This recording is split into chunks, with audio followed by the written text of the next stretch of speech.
Celebra-se hoje 56 anos das Forças Armadas de Defesa de Moçambique. Boa noite, bem-vindo ao seu jornal principal.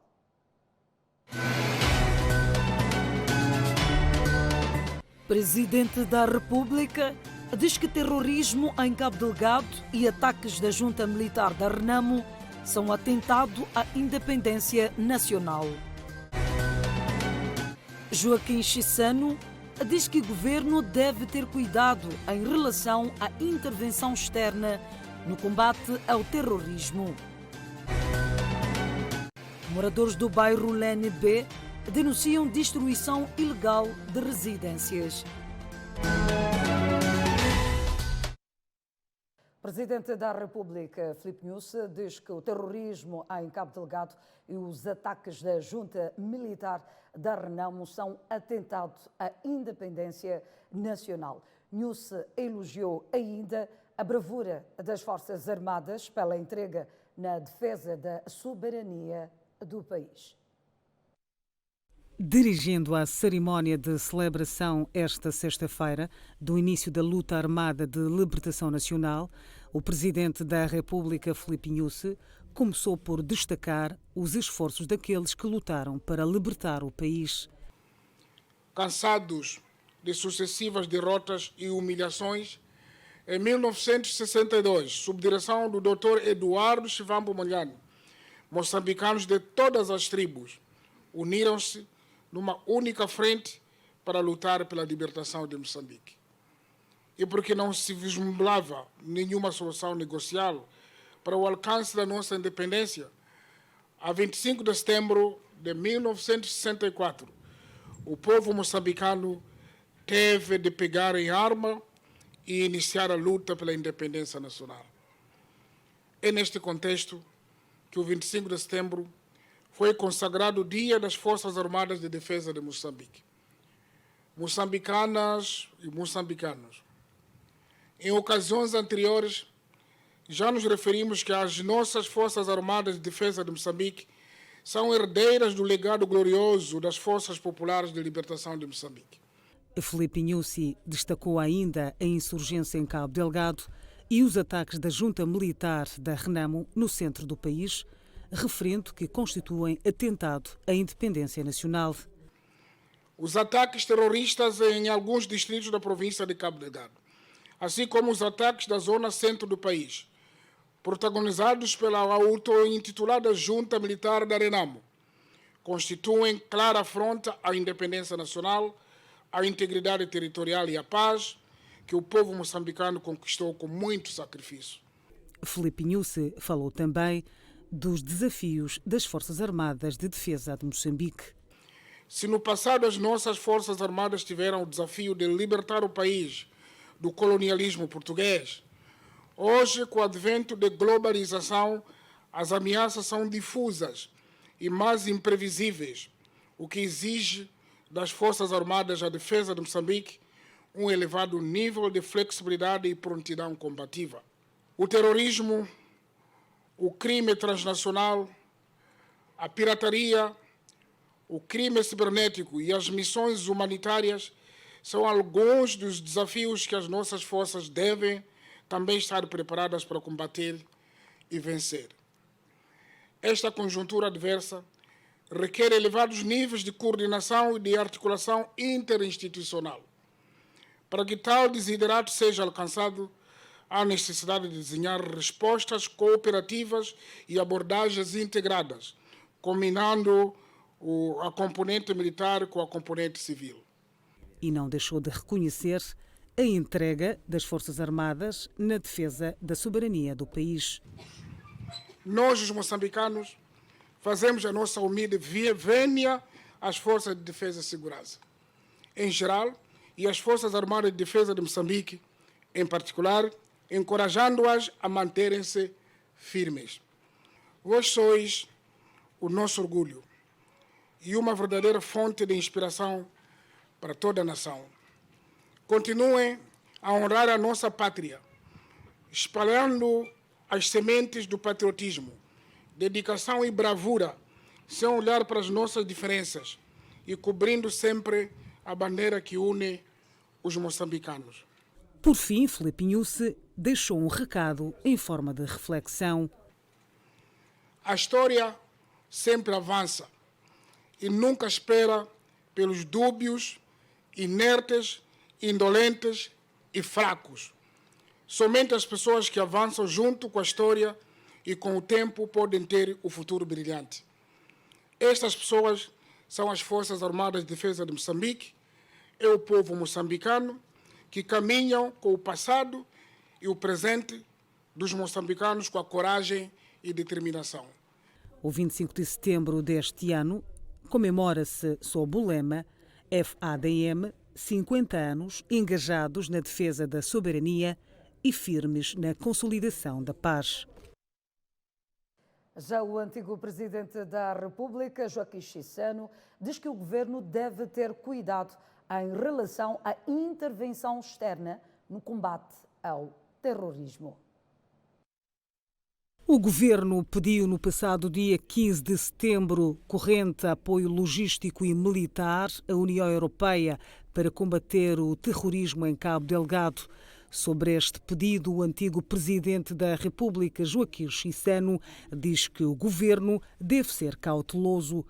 E vamos ter cuidado sobre que tipo de intervenção exterior deve vir. Porque se vierem forças das Nações Unidas, são forças de paz. As forças de paz não têm o mandato de combater. Geralmente é para manter a paz. Mas neste caso, realmente as forças que vierem para aqui devem ser forças de combate, que conhecem bem o terreno, conhecem combater uma guerra de guerrilha. Por exemplo, os zimbabuianos estiveram aqui durante a guerra de 16 anos, mas tinham motivações fortes para estarem aqui.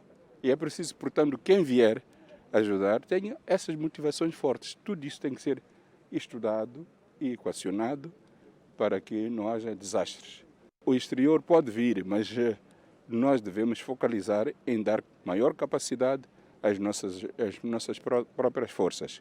O antigo estadista apelou ainda para que a junta militar da RENAMO, liderada por Mariano Nhongo, dialogasse com o líder do partido, Ossufo Momad, para o fim dos ataques na zona centro do país. O apelo é esse que Mariano Nhongo se aproxime do seu líder da RENAMO, com quem teve as contradições, e dialogue com ele e talvez através dele ou com todos. E eu penso que o povo moçambicano também queria dialogar, porque quando dizemos o governo, neste caso é o povo moçambicano. Já o primeiro-ministro Carlos Agostinho do Rosário entende que o apoio da União Europeia é importante, mas a ajuda não pode trazer comodidade às forças de defesa e segurança. Possa vir do estrangeiro para nos capacitar, tudo bem, mas nós é que temos essa responsabilidade de podermos defender o nosso país e, por isso, parabéns aos nossos jovens que estão no terreno neste momento. Refira-se que diversos setores da sociedade moçambicana têm defendido a intervenção regional e internacional no combate ao terrorismo em Cabo Delgado. E o ministro dos Combatentes, Carlos Celia, diz que os vídeos que aparecem nas redes sociais sobre a atuação das FDS são falsos e que servem para enganar o povo. Queríamos saudar as Forças de Defesa e Segurança por este dia e também dizer que aqueles que queiram enganar ao nosso povo através de vídeos falsos, as Forças Armadas, jovens de 25 de setembro, sempre lutaram pela defesa desta pátria, sempre lutaram pela defesa do seu povo. Por isso, nós encorajamos as Forças de Defesa e Segurança para que continuem firmes, que essa propaganda falsa que anda por aí é a subversão do inimigo, para criar o distanciamento entre o povo e as Forças Armadas. Hoje é um dia grande, hoje é um dia de comemorarmos a unidade do povo moçambicano, da bravura desses jovens que agora estão a enfrentar o terrorismo e a proclamada a junta militar no centro do país. Nós encorajamos e que o povo continue a alimentar que as Forças Armadas fazem parte daqueles seus filhos que estão a lutar por esta pátria. Por sua vez, os veteranos da luta de libertação nacional desafiam o governo a intervir, neste caso em nova estratégia militar, para travar os insurgentes e devolver a paz em Cabo Delgado. João Pinda é veterano da luta de libertação nacional e natural do distrito de Muedumbe, em Cabo Delgado, um distrito que por várias vezes já foi visitado por insurgentes. Pinda olha com tristeza as atrocidades protagonizadas pelos terroristas na província no geral e no seio da sua família em particular. Desde a eclosão dos ataques há cerca de 3 anos, o veterano perdeu um cunhado, várias casas destruídas e outros membros da família já estão em debandada. Queimaram as residências e assim refugiaram para o mato. Outros foram em outros distritos, Montepuez, Nampula, outros Pemba, na cidade capital de Cabo Delgado. E assim estão isolados. São quantas pessoas isoladas da sua família? Há mais. Fisicamente, nesse momento, conto com 10. Mandatei criança para lá no avô, 2013, para ir viver com o avô. E essa criança reclama para regressar para cá devido à guerra, ameaças. Tem tido contato com suas famílias, essas estão isoladas? Sem esse contato. Também ontem estive falando com eles. O veterano da luta de libertação nacional diz não ter solução para salvar a família, que a qualquer momento pode cair nas mãos dos terroristas. João Pinda acrescenta que a vontade de trazer a família para Inhambane não falta. Contudo, há vários impasses impostos pelos ataques armados. Também a estrada está péssima. Aqui Gorongosa, outra parte. Também lá a estrada está bloqueada. Para andar não é fácil. Eu estava a tentar sarar a vida dele lá. É um clamor de quem um dia deu a sua juventude para libertar o país da dominação colonial e vê a sua família a ser beliscada em Cabo Delgado. Cristóvão Chitambule é outro veterano natural do distrito de Muedumbe. Ao contrário de João Pinda, Cristóvão diz que até esta quarta-feira a sua família estava bem. Tenho a minha família lá, mas tinha entrado na minha aldeia. A minha família tinha fugido naquela zona. E daí voltaram, mas estão nas casas deles. Tinha entrado esses terroristas, mas não estragou aquelas barracas aí no mercado só. A sua família ninguém foi a proibir? Não. Mas está sossegada a sua família? Eles estão sossegados, sim. Até ontem falei com ele. A minha irmã, que é mais nova, que está lá. Já falei com ele. Perante o fogo cruzado que se vive em Cabo Delgado, os 2 veteranos da luta de libertação nacional e naturais daquele ponto do país são da opinião que o governo mude de estratégia militar para fazer frente aos terroristas. Há tempo, tinha um comissário político dentro de um batalhão. O comissário político é que ele alimenta o que você não ter muito medo. Mas agora já não tem comissário político, não tem o que, só tem o comandante, você vai combater. Agora, o comandante, você sabe de que vamos disparar. Com esse tipo de prática que são utilizadas as magibas, é diferente de nós como lutamos com o colonialismo. É uma tática muito diferente a nós. Não sei onde estão preparados essa gente. Eu tenho um filho, está em Nampula, está na vida militar. Tenta chegar lá também, zona de cima da praia, distrito de Muedumbe, vasculha dessas gentes. Não lhes apanham. Quando eles afastam, atrás estão assassinando o povo. Recorda-se que desde o início do terrorismo em Cabo Delgado, centenas de compatriotas já foram assassinados, dezenas de infraestruturas socioeconômicas destruídas, para além de vários deslocados. Personalidades dizem que forças de defesa e segurança devem se inspirar nos ideais dos antigos combatentes. Há mais de 4 anos que o país vive um cenário de estabilidade nas zonas centro e norte, fato que preocupa a sociedade civil moçambicana e não só.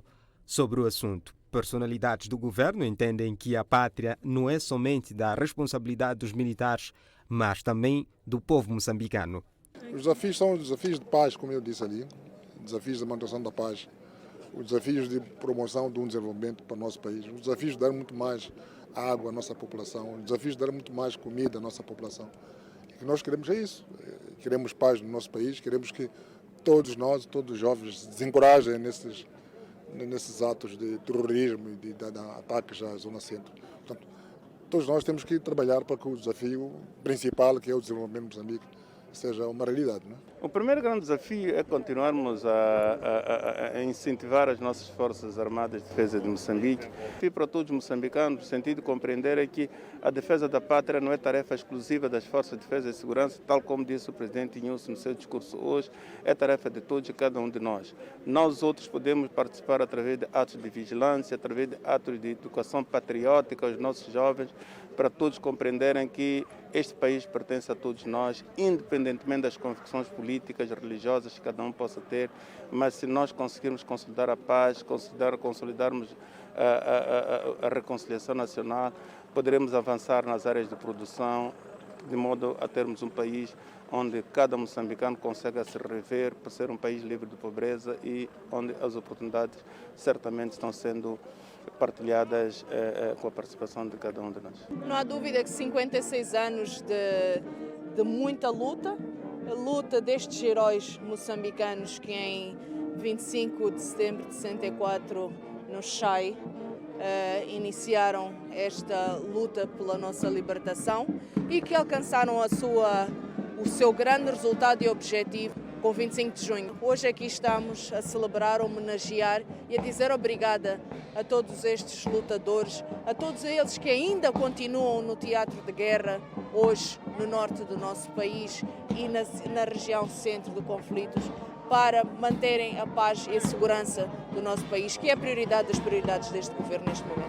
Na sequência, o secretário da Frelimo, Roque Silva, referiu que existem pessoas que pensam ou entendem que Moçambique não merece tamanha riqueza. Eis o motivo da brutalidade que se vive na província de Cabo Delgado. É importante compreender que há alguns segmentos fora, sobretudo de fora do país, que pensam que foi um erro Deus ter dado a Moçambique as riquezas que tem.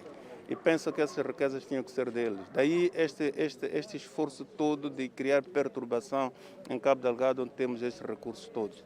Mas esta riqueza é dos moçambicanos, é dos africanos, é de todo o mundo. É daí a razão que faz com que o nosso governo esteja aberto a investimentos de qualquer país do mundo, no sentido de partilharmos as oportunidades que existem, não justificando assim qualquer forma de ataque como forma de tentarem dominar aquilo que de economia nos pertence.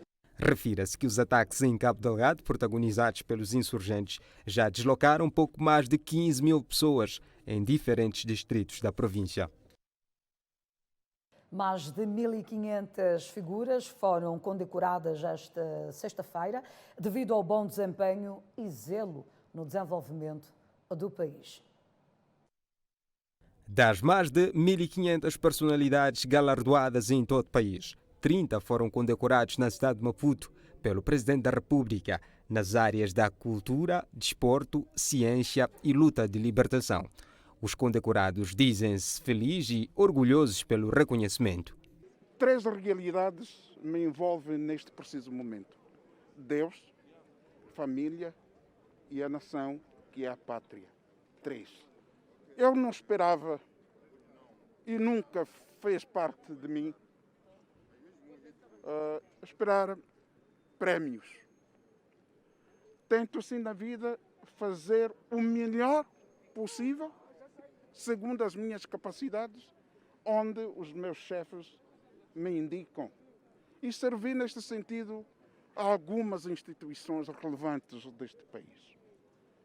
Mas sempre tive a preocupação de me indagar se faria bem ou não.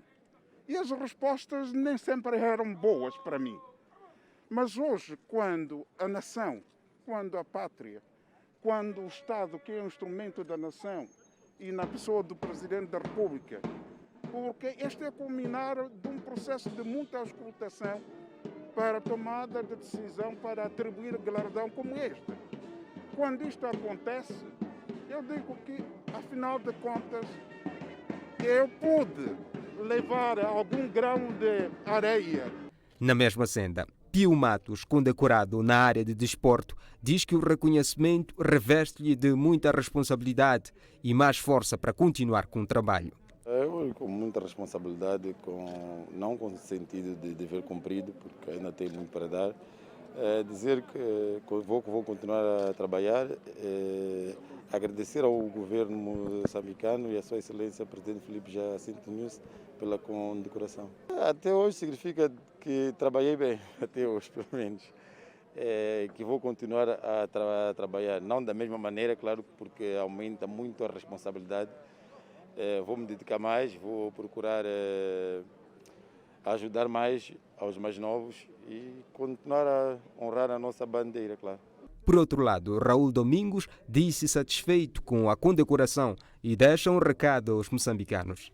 Deve haver muita humildade de parte a parte, sobretudo na liderança do partido, para que possa sentar com aqueles que sentem revoltados nesse momento e, através do diálogo, podemos chegar a um entendimento.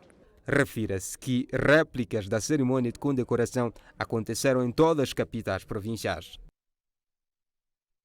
Ainda hoje, o Presidente da República criticou aglomerações e consumo de álcool em praias e ameaça proibir a entrada de banhistas no contexto da prevenção da Covid-19. No passado fim de semana, a praia da Costa do Sol, na cidade de Maputo, registrou enchentes de banhistas que, em ambiente de aglomerações, consumiram bebidas alcoólicas. Uma atitude reprovada pelo chefe de Estado, que logo a seguir ameaçou encerrar as praias caso os utentes continuem a ignorar as medidas de prevenção da Covid-19. Quero aproveitar, antes de terminar, apelar a todos os moçambicanos concidadãos para continuarem a observar as medidas contra a Covid-19. É um caso sério, os casos aumentam, mas estamos numa fase em que os óbitos diariamente estão a surgir. É um fim de semana longo. O fim de semana passado não foi bom, porque vimos as praias cheias e nós, ao libertarmos ou ao dizermos que temos que voltar às praias, porque também percebemos que precisamos de recomposição física, mas também de apanhar o sol. Só que parece que não há consciência coletiva. Não se observa as medidas. Sei que sim, não se mergulha com máscara, nem se pode correr com máscara, não se recomenda, mas o distanciamento vai ajudar mais. Filipe Nunes apelou para que todos contribuam para a não propagação da Covid-19 no país. Sei também que as pessoas gostam de conviver com alguma bebida, mas nas praias, não só por causa do estado de emergência, isso está nas nossas leis, que não é permitido nos espaços coletivos o consumo de álcool.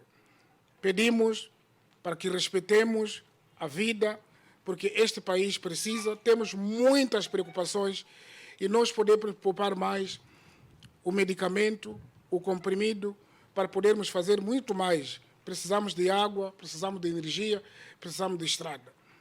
Mais uma vez digo, peço para que observemos as medidas, todas elas recomendadas pela saúde.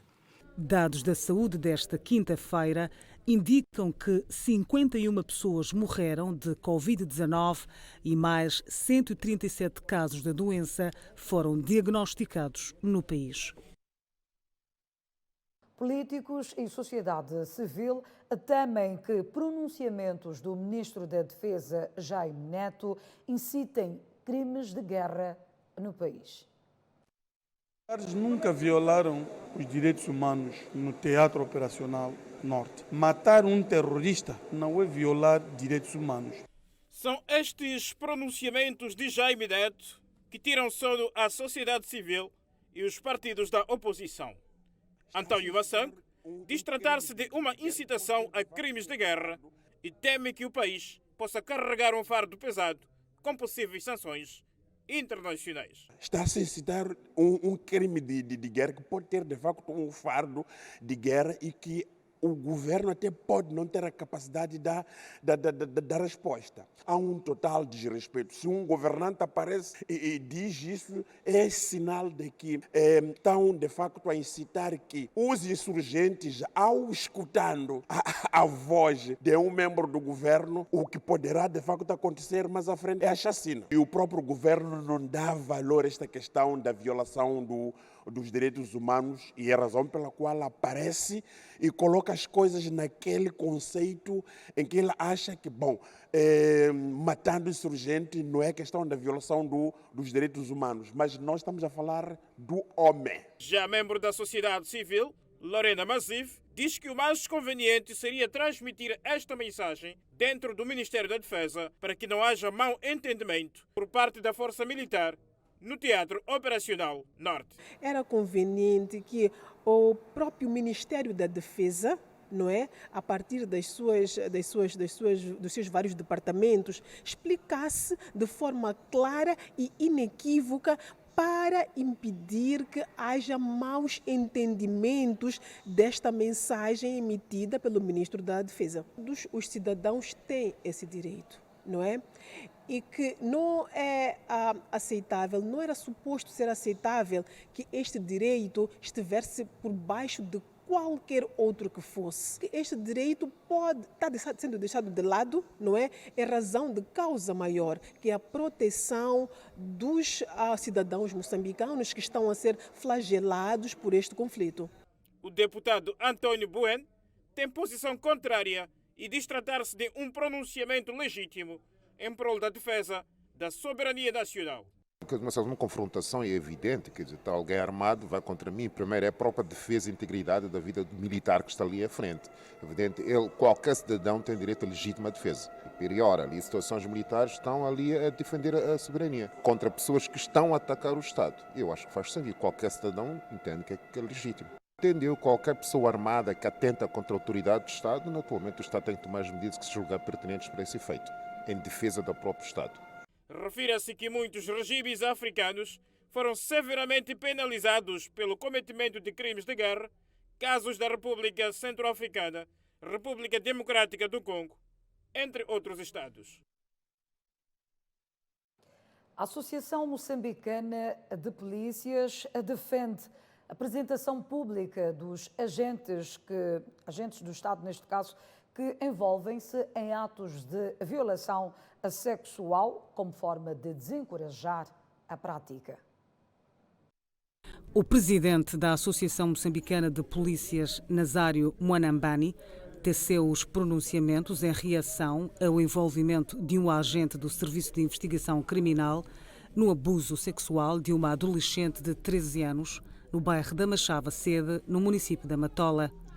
Mwanambani classificou o ato de vergonhoso e frisou que trata-se de um comportamento desviante de um agente e não de toda a corporação. Há pessoas que dizem os membros da Polícia de Moçambique. Os membros, não se trata os membros da Polícia de Moçambique, não se trata a polícia. Trata-se de um agente que muitas vezes até nós exigimos que, a partir de já, devíamos começar a trazer o nome dessas pessoas. Talvez a sociedade poderia ajudar. Talvez comentarem de algum comportamento que pode vir conhecer lá na comunidade, na sociedade. Parece que há uma impunidade. É preciso começar que as medidas que são tomadas dos agentes que têm vindo a violar aquilo que são as regras, os direitos humanos, têm vindo a violar aquilo que são os princípios, começa a ser tomada medida exemplarmente, em que essas medidas sejam de domínio público, tanto a nível das unidades policiais, assim como o público, para perceber que, olha, o agente que for a cometer o crime X, esse agente é tomado medida e essa medida tem sido dura para todos nós. Mas a sociedade civil entende que ações de violência sexual envolvendo agentes do Estado, com particular destaque para polícias, tem sido uma prática recorrente nos últimos dias. E a culpa tem morrido solteira, acrescentando a desconfiança dos cidadãos em relação à atuação do judiciário. O que se está a verificar é que há recorrência em situações de violação sexual ou violação baseada no género perpetrada por agentes do Estado e há uma necessidade mesmo de intervenção do Ministério Público para que haja uma investigação isenta. No caso mediático da violação da adolescente de 13 anos no bairro da Machava Sede, no município da Matola, a sociedade civil exige que o Ministério Público inicie uma investigação independente para que seja trazida à justiça. As organizações, portanto, que as entidades de direito, nomeadamente o Ministério Público, possa desencadear toda a investigação necessária para que, portanto, seja trazida, portanto, a justiça para esta menor. O CIP exige que seja feita uma investigação independente, que o visado e os outros sejam responsabilizados e especificamente este membro da Polícia da República de Moçambique seja expulso porque quebrou todas as regras de um agente público que por si só deve defender a integridade dos cidadãos.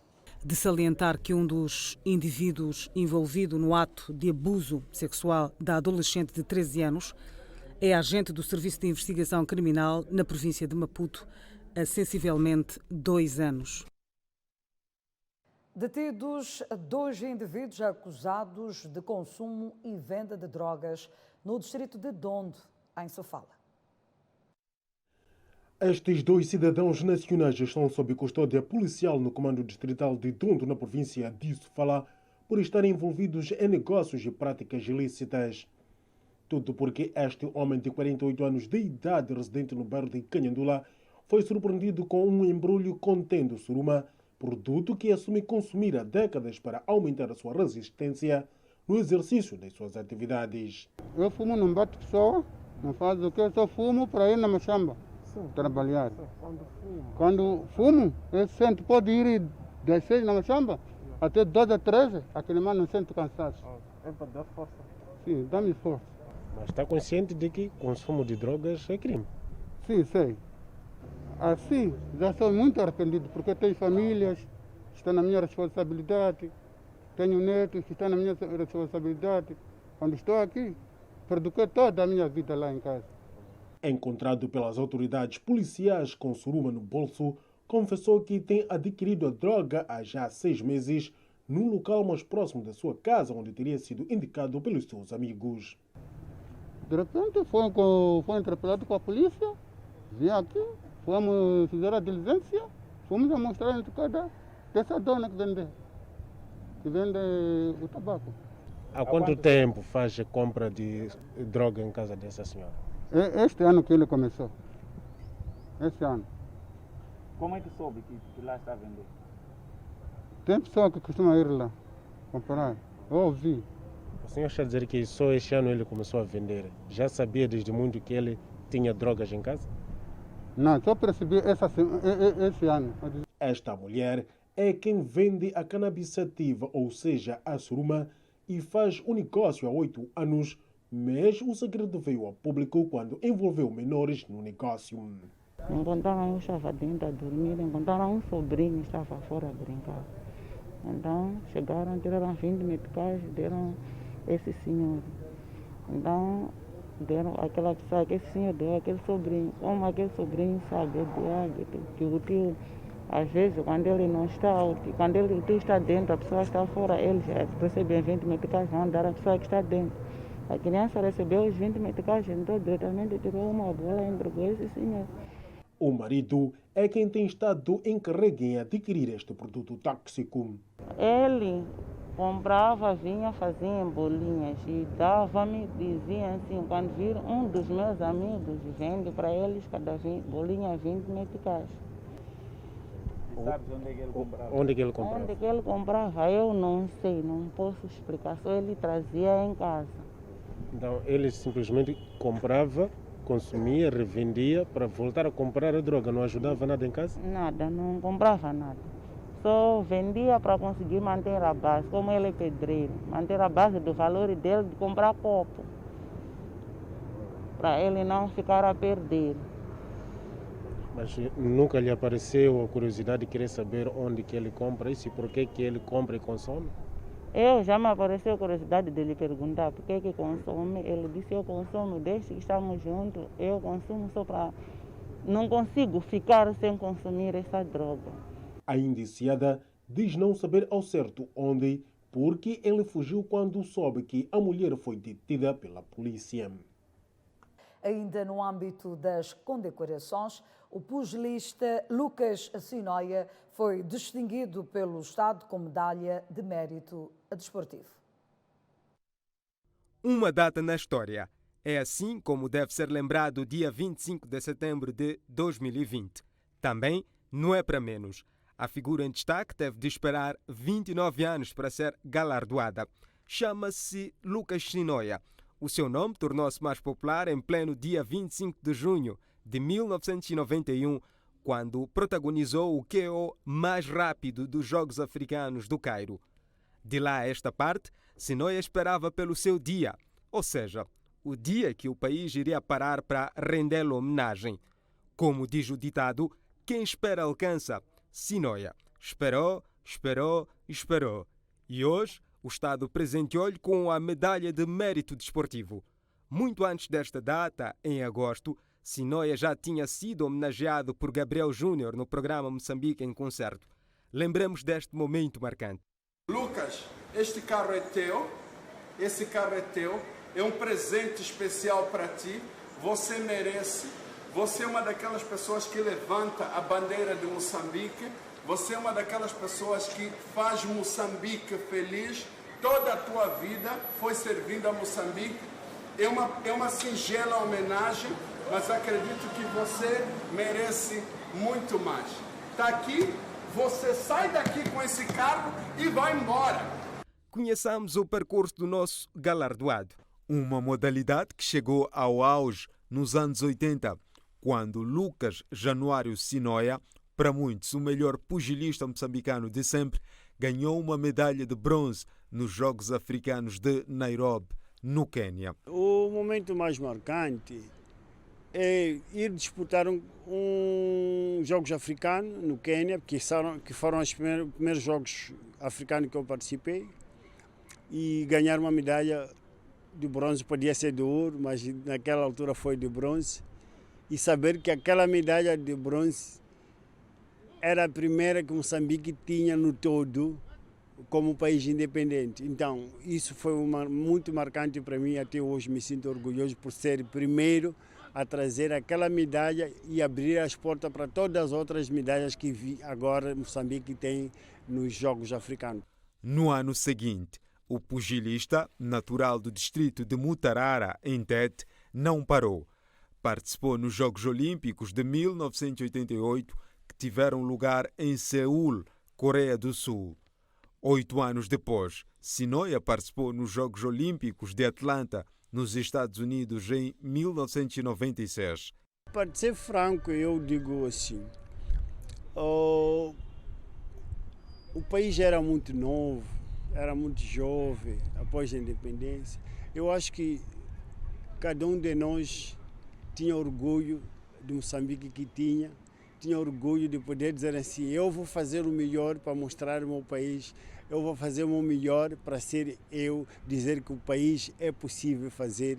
Então, todos nós fazíamos o nosso melhor e eu, como um deles, fazia o meu melhor para ser eu e o meu país. Em 2001, termina sua carreira com um rescaldo admirável. Atualmente, Sinoia é o único pugilista nacional que já participou em 2 edições dos Jogos Olímpicos. Sinoia é igualmente detentor de vários títulos da Zona 4 na sua categoria, fruto da sua brilhante prestação. Em 2011 é nomeado selecionador nacional e, no mesmo ano, consegue qualificar o pugilista Julião Máquina para os Jogos Olímpicos de Londres. De referir que o boxe moçambicano vive momentos de glória com a ascensão de Gabriel Júnior à presidência da federação. A título de exemplo, as pugilistas Alcinda Panguane e Rad Gramane qualificaram-se para os Jogos Olímpicos no próximo ano em Tóquio, no Japão. Continuação de um excelente final de semana. Boa noite.